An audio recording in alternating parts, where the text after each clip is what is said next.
사도신경으로 신앙 고백 드림으로 새벽 예배 시작합니다. 전능하사 천지를 만드신 하나님 아버지를 내가 믿사오며 그 외아들 우리 주 예수 그리스도를 믿사오니 이는 성령으로 잉태하사 동정녀 마리아에게 나시고 본디오 빌라도에게 고난을 받으사 십자가에 못 박혀 죽으시고 장사한 지 사흘 만에 죽은 자 가운데서 다시 살아나시며 하늘에 오르사 전능하신 하나님 우편에 앉아 계시다가 저리로서 산자와 죽은 자를 심판하러 오시리라. 성령을 믿사오며 거룩한 공회와 성도가 서로 교통하는 것과 죄를 사하여 주시는 것과 몸이 다시 사는 것과 영원히 사는 것을 믿사옵나이다. 아멘.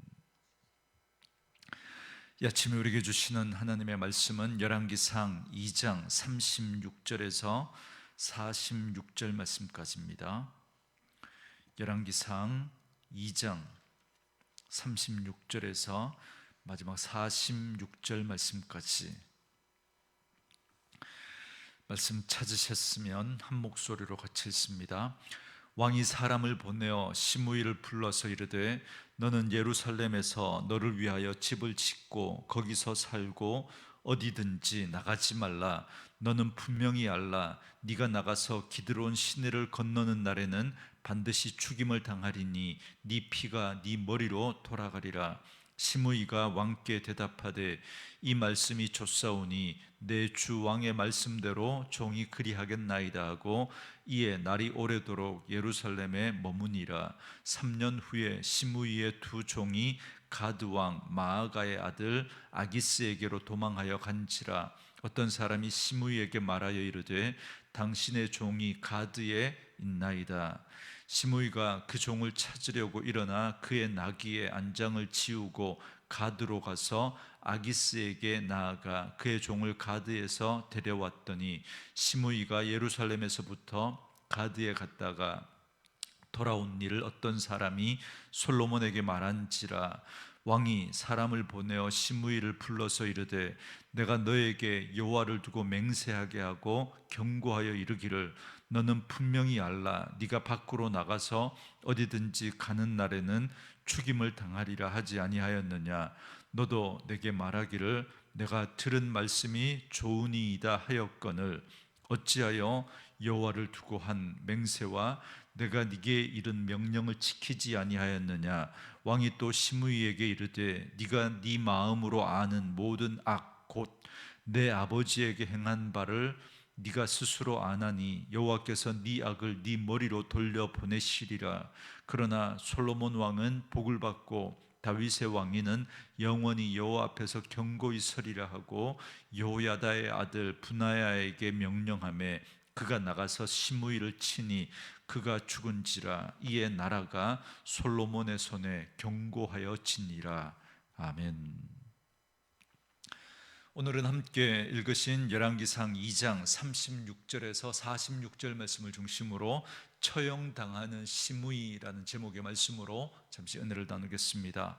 왕이 된 솔로몬에게 있어서 가장 우선적인 문제는 왕권을 튼튼히 하는 것입니다. 다윗 왕과 어머니 밧세바와 선지자 나단 등의 몇몇 사람의 지지를 얻고 솔로몬이 왕이 되기는 하였지만 아직 왕으로서의 지위나 권력이 공고하지 못한 상황입니다. 그 가운데 경계 대상 1호인 아도니아는 다윗 왕의 마지막 후궁이었던 아비삭을 아내로 달라고 요청함으로써 죽음을 자처했습니다. 왜냐하면 그의 이러한 행동은 왕권을 노리는 행동으로 간주되었기 때문에 그렇습니다. 이어서 솔로몬은 제사장 아비아달과 요압 장군을 숙청합니다. 이 두 사람은 아도니아의 반란에 적극 가담했을 뿐만 아니라 다윗이 위험 인물로 지목했던 사람들이기 때문입니다. 먼저 제사장 아비아달을 파면합니다. 그리고 이 소식을 들은 요압은 제단 뿔을 잡고 살고자 발버둥 쳤지만 솔로몬은 그를 죽임으로써 정적을 제거합니다. 오늘 본문은 이제 다윗이 언급한 또 한 사람 시므이의 죽음에 대해서 말씀합니다. 시므이는 사울 왕이 속한 지파였던 베냐민 지파 사람이었습니다. 그래서 사울의 통치가 끝나고 다윗이 왕이 된 것을 그는 몹시 못마땅하게 여겼습니다. 그런데 다윗이 아들 압살롬의 반역으로 그렇게 쫓기는 신세가 되었을 때 시므이는 기다렸다는 듯이 도망하는 그 다윗에게 비루한 자여 가거라 가거라 그러면서 저주를 퍼부었던 인물입니다. 이때 이를 들은 다윗의 부하 장수들이 시므이를 죽이려고 했지만 다윗은 혹 하나님이 그를 통해서 주시는 심판의 메시지일 수 있으니 그를 그냥 살려주라고 합니다. 이처럼 다윗은 자신을 향한 비난과 저주가 쏟아질 때도 먼저 하나님 앞에서 자신을 돌아보고 그것을 자신에게 주시는 하나님의 경고의 소리로 들을 줄 아는 사람이었습니다. 오늘 우리도 이런 영성을 가졌으면 좋겠습니다. 나에게 좋지 않은 소리, 나를 비난하거나 나를 비판하는 그런 소리들 속에서도 혹시 하나님이 우리에게 주시는 음성은 없는지 들을 줄 아는 그런 지혜가 저와 여러분에게 있기를 원합니다. 그러나 그 소리에 귀를 막아버리거나 억울해하고 원통해하고 그걸 변명하고 합리화하기 전에 혹시 그의 말이 합당한 지적은 아닌지 한번 살펴볼 줄 아는 지혜가 필요합니다. 물론 그렇다고 해서 전혀 사실 무근인 터무니없는 소리조차 우리가 다 그러한 소리에 귀를 기울이고 마음 쓰고 그렇게 할 필요는 없겠습니다. 그러나 그럴 때조차도 무조건 무시하지 말고 혹 내가 그렇게 오해받을 만한 그런 모습이 나에게는 없었는지 돌아볼 수 있어야 합니다. 이것이 하나님 앞에서 우리가 안전하게 바른 모습으로 서고 또 모든 상황 속에서 또 하나님의 음성을 들을 줄 아는 그런 더 성숙한 지혜 있는 사람의 모습이라고 할 수 있겠습니다. 이처럼 우리는 나를 아프게 하는 말을 잘 들을 줄 알아야 합니다. 그러면 그 말은 내게 쓰나 그러나 양약이 되고 보약이 될 수 있습니다. 이처럼 다윗은 시므이의 저주를 듣고도 하나님이 하신 말씀은 아닐까 생각하며 그를 내버려 두었습니다. 그리고 다시 왕위로 복귀해서 시므이에 대한 복수를 단행하지 않습니다. 그러나 다윗은 임종 직전에 시므이를 그냥 두어서는 안 된다라고 솔로몬에게 마지막으로 유언을 남깁니다. 여러분 어떻게 보면 이는 개인적인 복수의 차원에서 개인적인 감정으로 이런 유언을 남기는 것은 아닌가 그렇게 생각되어질 수 있지만 그러나 아버지 다윗의 입장에서 아직 어린 그 솔로몬에게 이 시므이가 굉장한 위협이 될 수 있는 그런 인물로 생각했기 때문에 그렇습니다. 시므이는 사울 지파인 베냐민 지파를 선동해서 이스라엘에 큰 혼란을 가져올 수도 있는 그런 인물이었습니다. 그래서 왕인 자신을 저주한 죄를 물어서 지혜롭게 그를 숙청할 것을 솔로몬에게 유언으로 남겼던 겁니다. 그래서 이제 솔로몬은 시므이를 제거하고자 하였으나 명분 없이 그를 처벌하지 않았습니다. 37절에 보면 시므이에게 먼저 확실한 경계선을 정해줍니다. 원래 시므이의 고향은 기드론 시내를 건너 베냐민 지파의 바후림이라는 땅입니다. 만약 시므이가 그곳에 간다면 베냐민 지파를 선동해서 모반을 꾀한다는 의심을 받을 수 있습니다. 그래서 솔로몬은 예루살렘의 주변 지경을 벗어나지 못하게 합니다. 그리고 이 약조가 생명을 담보한다는 점에서 시므이 역시 동의합니다. 왜냐하면 시므이는 아도니아를 비롯한 아비아달과 요압이 숙청되는 것을 보고 지레 겁을 먹었기 때문입니다. 그래서 이 정도 제안에 대해서도 그는 기꺼이 만족하며 그 제안을 받아들였던 겁니다. 그러나 시므이라는 인물은 다윗에게 보여주었던 것처럼 상당히 감정적이고 충동적이고 즉흥적인 그래서 기분대로 그렇게 내뱉는 경솔한 성격의 소유자였던 것처럼 보입니다. 아마 솔로몬은 그걸 알고 그가 언제까지나 신중하고 무겁게 이 약속을 지키지 못할 것이다 라고 예상을 했던 것 같습니다. 그리고 그 예상대로 3년 만에 시므이는 이 약조를 어깁니다. 39절에 보면 어느 날 시므이의 두 종이 도망갔는데 그 종들은 아마도 시므이가 자신들을 예루살렘 경계를 넘어서까지 이렇게 잡으려고 올 수 없다라고 하는 사실을 알고 그걸 이용해서 도망을 갔던 것 같습니다. 그러나 시므이는 앞뒤 생각하지도 않고 나귀를 타고 가드까지 달려가서 두 종을 끌고 왔습니다. 아마도 시므이는 3년이라는 그 시간이 지나면서 솔로몬과의 그 약조, 그 약속에 대해서 잊어버리고 무심했던 것 같습니다. 그러자 이 일을 들은 솔로몬은 시므이를 불러서 예전의 약조를 상기시키고 그를 처형해 버립니다. 이런 시므이나 아도니아를 보면 참 우둔하고 어리석다라는 생각을 하게 됩니다. 그들은 생명의 경계선조차 쉽게 무시하고 충동적으로 행동했기 때문에 그렇습니다. 그런 행동이 자신의 생명을 빼앗아 갈 수 있다는 사실을 그들은 알고 있었습니다. 그러나 유념해 두지 않았던 것이죠.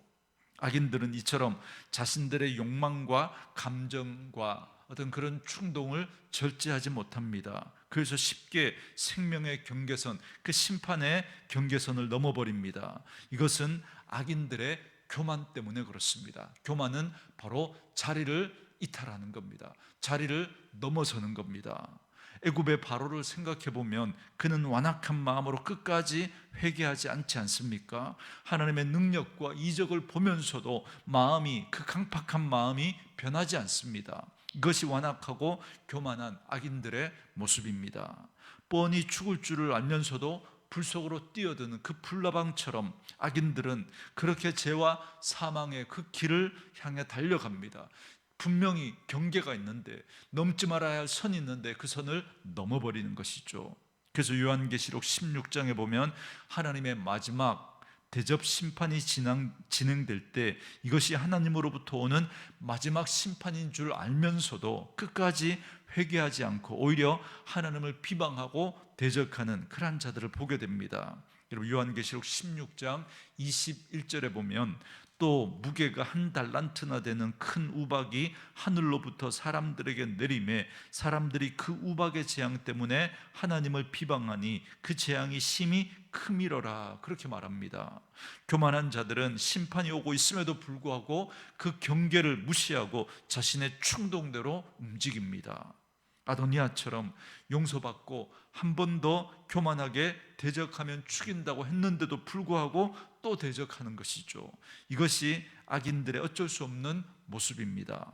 그래서 예수님은 요한복음 10장 26절과 27절에서 너희가 내 양이 아님으로 믿지 아니하는도다. 내 양은 내 음성을 들으며 나는 그들을 알며 그들은 나를 따르느니라, 이렇게 말씀합니다. 우리 그리스도인들은 누구입니까? 하나님이 정해주신 그 경계를 지키면서 믿음으로 순종하며 사는 사람들, 바로 그 사람들이 그리스도인입니다. 우리는 하나님이 주신 말씀의 법도를 두렵고 떨림으로 지키는 자들입니다. 혹시라도 그 말씀을 실수로 어기거나 우리의 연약함으로 그 말씀에 불순종할 때 양심의 떨림으로 인해서 회개하게 되는 자들이 바로 우리 그리스도인들입니다. 그러므로 이제 세례받고 죄사함을 받아 하나님의 백성 된 자로서 합당한 삶을 우리는 살아야 합니다. 여러분, 이스라엘 백성들은 본래 히브리인이라고 불렸던 사람들입니다. 여러분, 히브리인이란 이 말의 뜻은 무슨 뜻이냐면 강을 건너온 자라고 하는 뜻을 가지고 있습니다. 그러니까 아브라함 때 그들은 유프라테스 강을 건너서 하나님이 지시하는 그 약속의 땅으로 건너온 사람들입니다. 그리고 모세 때 200만 명의 이스라엘 백성들이 출애굽해서 홍해를 건너 애굽으로부터 빠져나왔던 사람들입니다. 그리고 여호수아 때에는 요단강을 건너서 젖과 꿀이 흐르는 땅, 그 약속의 땅으로 나아갔던 사람들입니다. 이처럼 강을 건넜다라는 건 옛 생활을 버리고 새로운 땅에서 살겠다라는 것입니다. 그러니 그들은 우상의 땅을 버리고 약속의 땅으로 건너온 사람들입니다. 그러므로 하나님의 백성이 된 우리 그리스도인들은 강을 건너온 사람들입니다. 자리가 이동된 사람들인 것이죠. 그리고 이제 자리가 이동된 사람으로 이제 우리는 생각의 이동을 통하여 이전의 삶을 버리고 자기 부인과 새로운 하나님의 백성의 삶에 결단이 있는 삶을 살아가야 하는 사람들입니다. 그래서 이런 의미를 담아 강을 건넜다라는 의미로 예수 그리스도를 믿고 하나님의 백성 된 사람들은 세례를 받게 되는 것입니다. 이제 우리는 이전의 삶을 버리고 이제 새롭게 태어나 하나님의 백성이 되었다라고 하는 징표로, 표징으로 세례를 받는 것입니다. 그러니까 세례받음으로 옛 생활과 죄악된 삶의 모습을 이제는 버리고 이제 그런 예전의 삶을 건너왔다는 겁니다. 이제는 하나님의 백성의 삶의 자리로 나왔다는 것이죠. 오늘 우리도 하나님의 약속을 따라 살고자 홍해를 건넌 사람들입니다. 애굽을 버리고 우리는 강을 건너온 자들로서 하나님이 우리에게 명령하신 말씀을 지키는 자로 하나님의 백성답게 살아가야 합니다. 자리가 이동된 사람으로 이제 우리는 생각의 이동을 통해서 이제 하나님의 백성다운 삶을 살아가야 하는 것입니다. 그렇기 때문에 우리는 하나님의 생각이라고 하는 이 하나님의 말씀을 기준으로 삼아 살아가야 합니다. 그 하나님의 말씀이, 하나님의 생각이 우리의 생각이 되어야 합니다. 그러므로 말씀을 우리의 삶의 경계로 삼고 그 안에서 참된 사랑과 은혜와 자유를 누리며 사는 진정한 영적 이스라엘, 영적 히브리인으로 살아가는 저와 여러분들이 될 수 있기를 주님의 이름으로 축원합니다. 주신 말씀 묵상하시면서 이 찬양 함께 들으시며 기도하는 시간 갖겠습니다.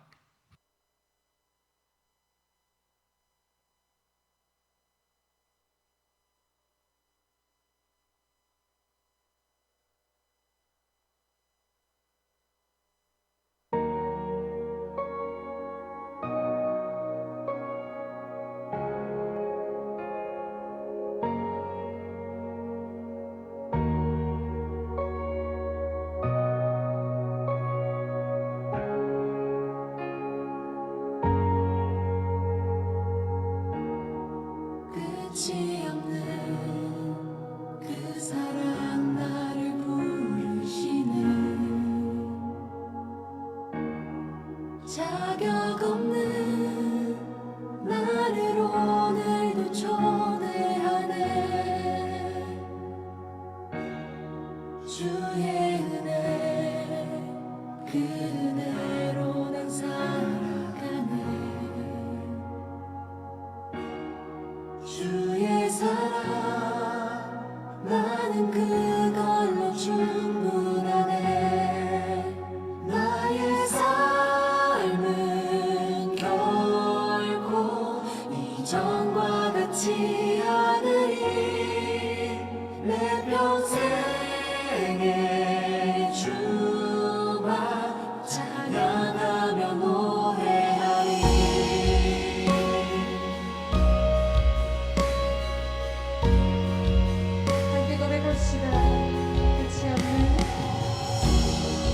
끝이 없는 그 사랑 나를 부르시네. 자격 없는 나를 오늘도 초대하네. 주의 은혜 그 은혜로 난 살아가네. 주의 사랑 나는 그걸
주시니